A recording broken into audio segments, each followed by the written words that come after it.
From 1992, I believe this is the NBC report on the 92 riots in L.A. Listen. March 16th, 1991. Latasha Harlins, a black teenager, is shot and killed by a Korean store owner, Sunja Do. Do is convicted of voluntary manslaughter, but is sentenced only to parole and a small fine. The black community is outraged and remembers. What, 6 months probation? I mean, the people were pissed then.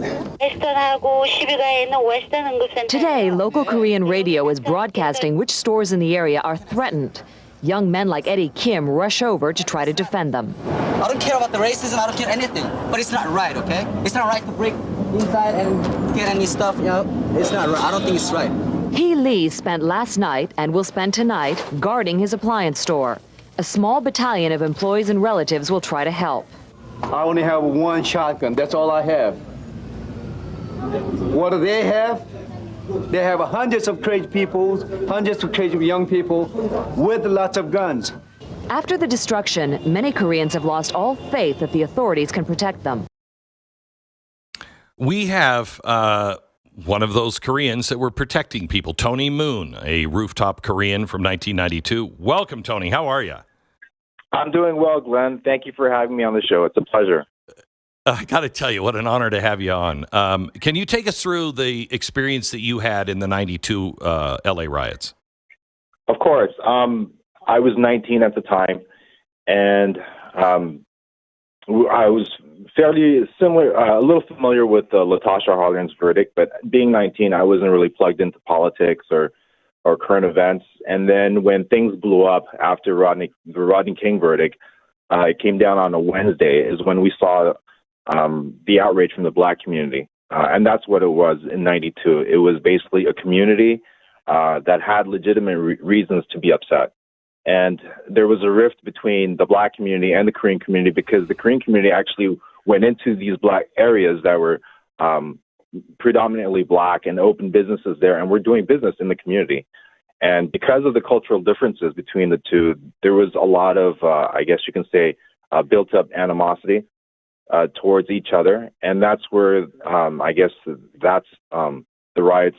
A lot of the pent-up frustration was targeting Korean business owners because of that. And it went on from Wednesday through the weekend until the National Guard showed up. But we were fending for ourselves by Thursday. And the call went out on Thursday. And once it went out is when many of us answered the call. A lot of the misconception that's online is that it was just Korean shop owners, which isn't true. There were a lot of young men like myself, 19, 20, 22-year-olds that went out there. And that's kind of what I'm writing in my book right now, from that perspective, growing up in Los Angeles at that time and what the culture was like and who some of these young men were, one of them being Eddie Lee, who gave his life that week, for the community.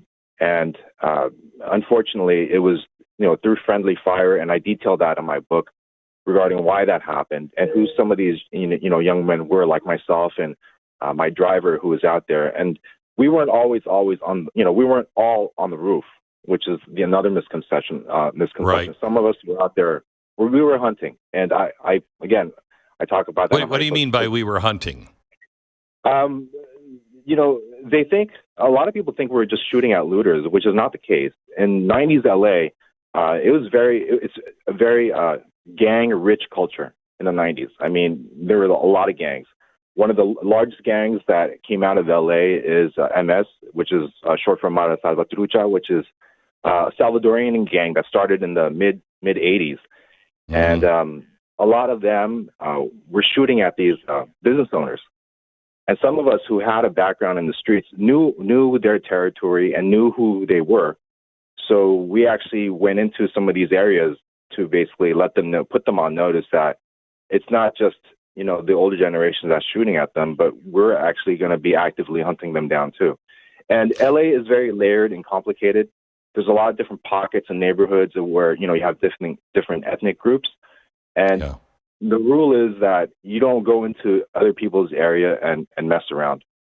And you stay in your own neighborhood. You be respectful of other people's, different neighborhoods. You don't go there and just start popping off shots. And that's kind of what they were doing. And I'm glad to say that that it worked out. In the end, it worked out.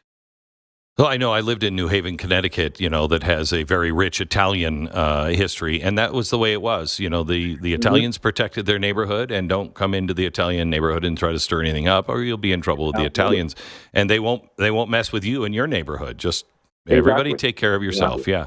So did you ever feel like a vigilante in any way? Did you feel that maybe this was questionable to take this on yourself? No, not at all. When you have you don't have law enforcement out in the streets anymore. The streets become the Wild West. It's everybody for themselves. It's you become you kind of gain kind of a tribal sense of protecting your own, right? Mm-hmm. So it's no longer a sense of vigilantism, but just protecting your own, and then making sure that there isn't any encroachment into, I guess you could say, your territory.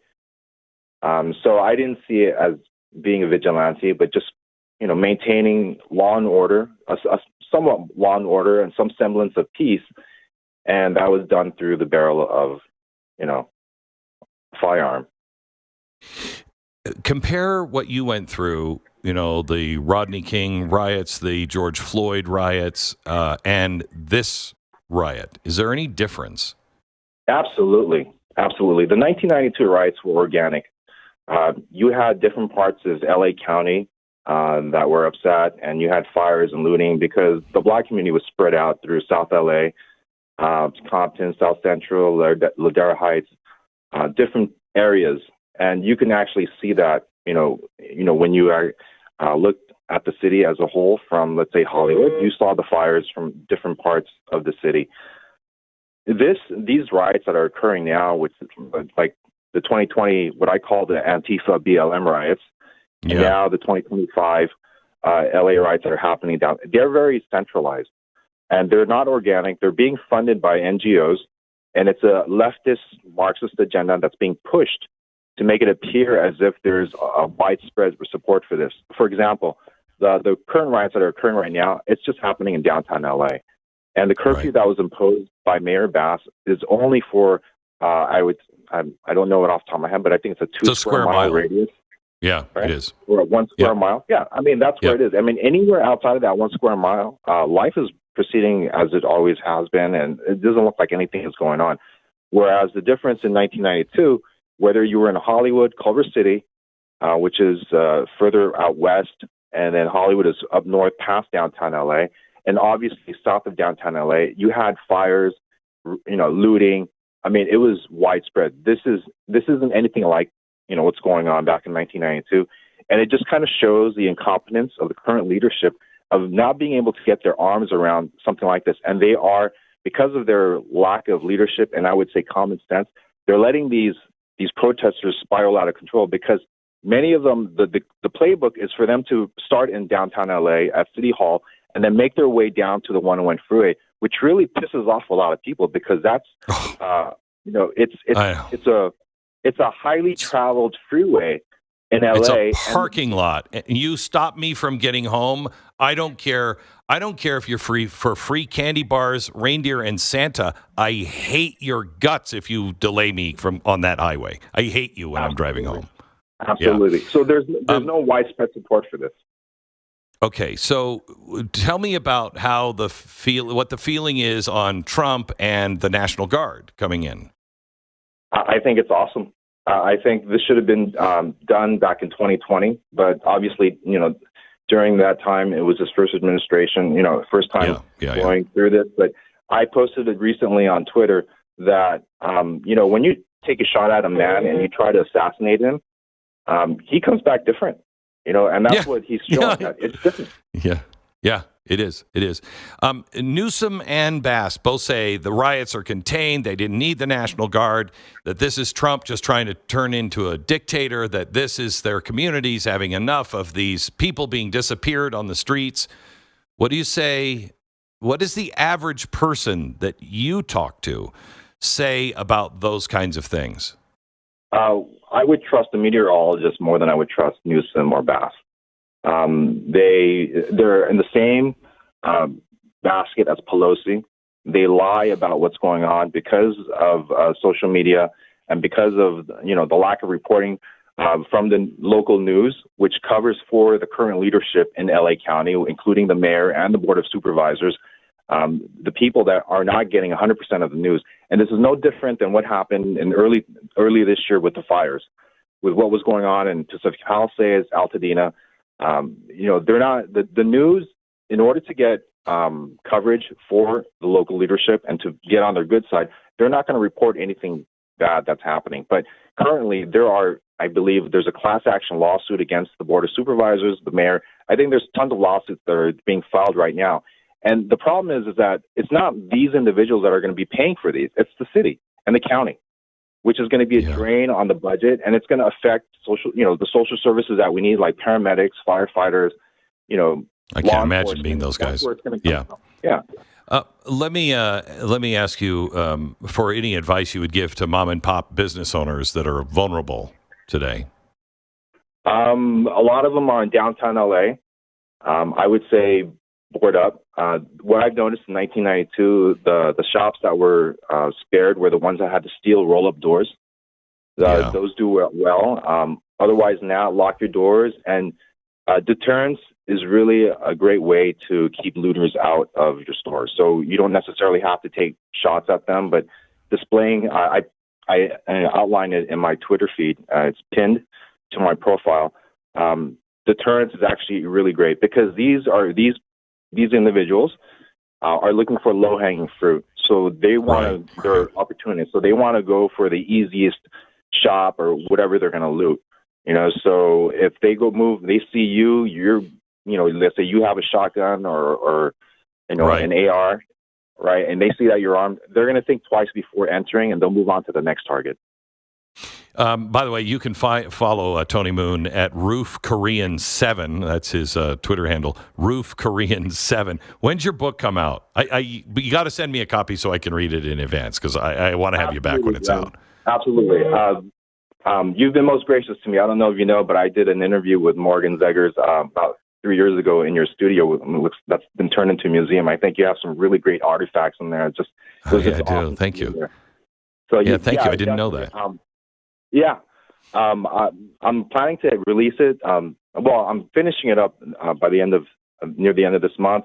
My kids are going to read it because the book is tailored towards the next generation, like Gen Alpha, Gen Z. Because these are the kids that weren't alive at that time, and they only see what online social media portrays, and then also what they may hear from the news. So I want to give them an account from a teenage perspective at 19 in terms of what it looked like and how it played out. So my kids are going to read it first. I have some really close friends. Some of them are in my book. They're going to read it too. And once they give their blessing and they're okay with it, I'm going to try to push it out before the end of the summer. That's great. Well, do me a favor. As soon as you're comfortable, send a copy to me so I can read it because I'd like to be ahead on it. But Tony, best of luck. Thank you for coming on with me. I really appreciate it. Thank you, Glenn. Thank you for the time. Really appreciate it. Tony Moon, 1992 Rooftop Korean.